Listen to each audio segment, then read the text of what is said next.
কিছু দিগ্ভ্রান্ত সুবিধাবাদী বামপন্থী মানসিকতার রাজনৈতিক নেতৃত্ব দিক পরিবর্তন করে তৃণমূলে যোগ দিয়েছে।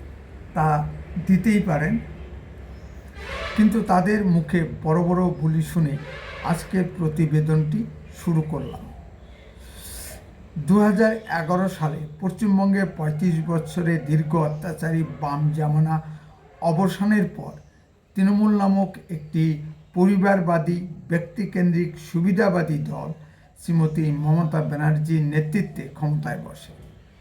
ভারতবর্ষের অন্যান্য পরিবারবাদী ব্যক্তিকেন্দ্রিক দলের যা গুণাগুণ, তার সবগুলোই তৃণমূল দলে প্রতিফলিত হতে শুরু করে।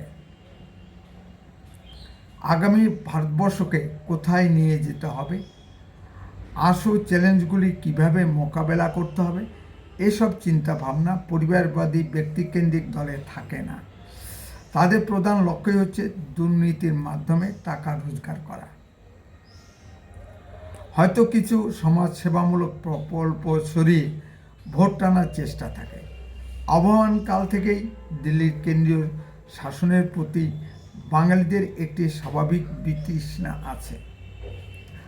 সেটা নবাবী আমলেও বারবার দেখা গেছে। এটাকে এনক্যাশ করে দীর্ঘদিন সিপিএম রাজত্ব করেছে এবং কেন্দ্রের বিরুদ্ধে আওয়াজ তুলেছেন, কিন্তু কাজের কাজ কিছুই হয়নি। এখন তৃণমূল একই কায়দায় রাজত্ব কায়েম করেছে। নমস্কার, আপনারা শুনছেন উত্তরের কণ্ঠ। উত্তরের কণ্ঠ থেকে আমি প্রভাত বসাক, তুফানগঞ্জ, কোচবিহার। আজকে প্রতিবেদনটি কমরেড ঋতব্রত ভট্টাচার্যকে নিয়ে শুরু করলাম। একটি চ্যানেলে ঋতব্রত ভট্টাচার্য লম্বা চৌড়া বক্তব্য শোনা গেল। তিনি ঠিকই বলেছেন, বামপন্থা বই বা দলিলে দস্তাবেজে সীমাবদ্ধ না রেখে সাধারণ মানুষের মধ্যে নামিয়ে আনা হোক।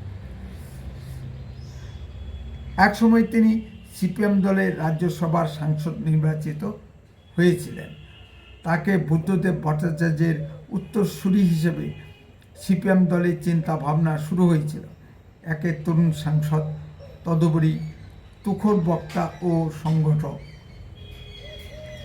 এক মহিলাগত স্ক্যান্ডেলে জড়িয়ে সিপিএম দল থেকে বহিষ্কৃত হন।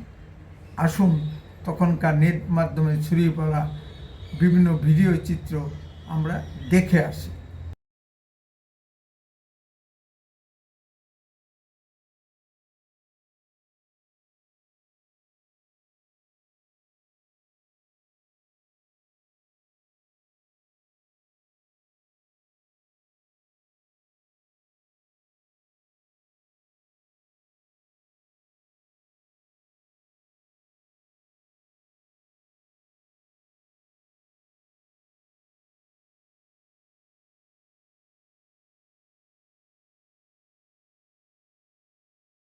কিছুদিন চুপ থাকার পর তৃণমূলে যোগ দেন। বর্তমানে তিনি তৃণমূল শ্রমিক সংগঠনের দায়িত্ব পালন করছেন। আবার তাকে মাননীয় মমতা বন্দ্যোপাধ্যায় আগামী রাজ্যসভা নির্বাচনে প্রার্থী চয়ন করেছেন। হয়তো নির্বাচনে জিতেও যাবেন, কিন্তু ভারতবাসীর মনে কতটুকু দাগ কাটতে পারবেন, সেটাই লাখ টাকার প্রশ্ন। তৃণমূলে অনেক সিনিয়র নেতৃত্ব থাকতেও কেন মমতা ব্যানার্জি দলবদলু নেতাদের টিকিট দেন, সেটা একটা বড় প্রশ্ন। আসুন আমরা একটু দেখে আসি 2011-24 এই কালখণ্ডে তৃণমূল পশ্চিমবঙ্গের সাধারণ মানুষের জন্য কি কি সেবা করেছে। প্রথমে বলে নেই, তৃণমূল নেত্রীর বক্তব্য অনুযায়ী পশ্চিমবঙ্গের জন্য 100-র ভিতর 200 গুণ উন্নয়নমূলক কাজ করে ফেলেছেন তিনি। এই কালখণ্ডে শিক্ষা দুর্নীতি, রেশন দুর্নীতি, স্বাস্থ্য দুর্নীতি, গরু পাচার সংক্রান্ত দুর্নীতি, মাটি বালি পাথর সোনা পাচার সংক্রান্ত দুর্নীতি হয়েছে। এই দুর্নীতির মাধ্যমে তৃণমূল নেতাকর্মীরা হাজার হাজার কোটি টাকা রোজগার করেছেন। যেসব তৃণমূল নেতাকর্মীদের আগে ভাত জুটত না, এখন তারা কোটি টাকা ব্যয়ে 4 চাকার গাড়িতে ঘুরে বেড়াচ্ছেন। গলায় হাতে গরুর রশির মতো মোটা মোটা সোনার চেন, অনেকের থাইল্যান্ড, ব্যাংককে এবং দুবাই ব্যাংকে হাজার হাজার কোটি ডলার জমা আছে। যারা ভাত পেত না তাদের এখন বিদেশি বউ হয়েছে, শয়ে শয়ে বান্ধবী সারা পৃথিবীতে ছড়িয়ে আছে। মাননীয় মমতা ব্যানার্জি রাজত্বকালে পশ্চিমবঙ্গে একটাও শিল্প আসেনি। শিল্প চাকরিবিহীন পশ্চিমবঙ্গে শুধুই হাহাকার। শিক্ষিত বেকাররা পরিযায়ী শ্রমিক হয়ে ভিন রাজ্যে লেবার খাটছেন।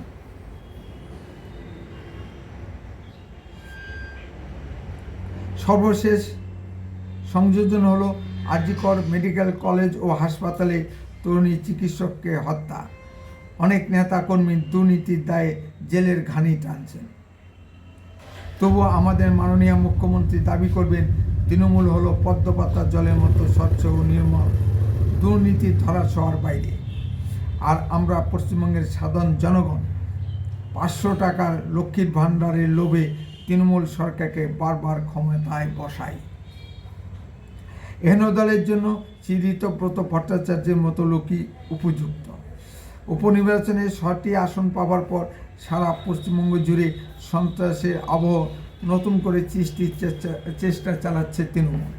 তৃণমূল কীভাবে নির্বাচনে যেতে তা ভুক্তভোগীরাই সকলেই জানে।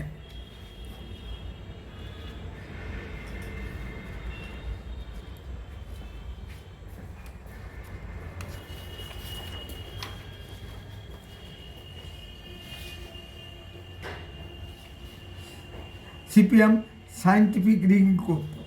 72 সালে সিদ্ধার্থ শঙ্কর রায় যে ধরনের রিগিং সন্ত্রাস পশ্চিমবঙ্গের কিছু আসনে প্রয়োগ করেছিল, সেটাই দক্ষিণবঙ্গে প্রয়োগ করে সিপিএম জয়ী হতো।